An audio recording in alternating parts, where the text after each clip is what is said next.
жана айтпадымбы, директор болуп калышыма бул атамдын дубасы болсо керек, мен ошого жоруйм деп.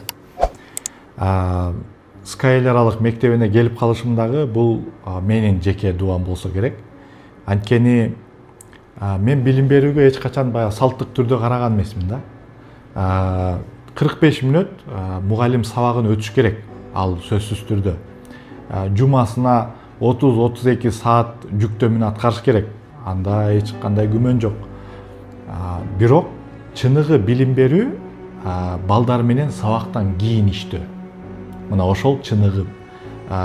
Кандай деп айтсам, окуучу деле баягы мугалимден мамиле куруп атканда, мугалим ушул жерден маяны алгандыгы үчүн же болбосо ушул милдетти аткаргандыгы үчүн сабак берип атат дейт дагы.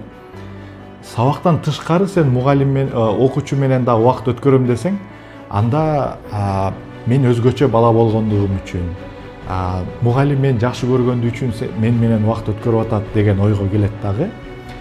Ал жерде окуучу дагы кандай деп айтсам,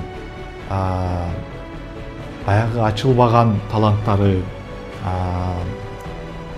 мындайча айтканда, менин кайсыл бир бурчтарымдагы акыл дагы ачылып, анан ошондо сабакта таптакыр башкача бир көрүнүшкө айланат да.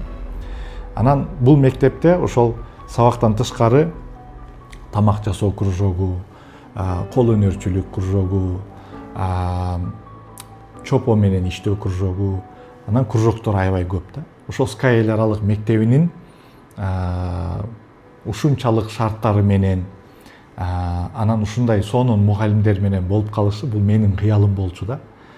Сабактардан кийин дагы окуучулар менен бир долбоорлордун үстүндө иштеп, баягы китептен тышкары чыгып, сабакты класстын сыртына чыгаруу мына ушул Sky аралык мектебинде иш жүзүнө ашып келет. Кудай буюрса, бул долбоорлор дагы көп байма-бай болуп, биздин мектебибизде дагы көптөгөн балдардын таланты, ышкысы, мотивациясы ачылат деген ишеничтемин.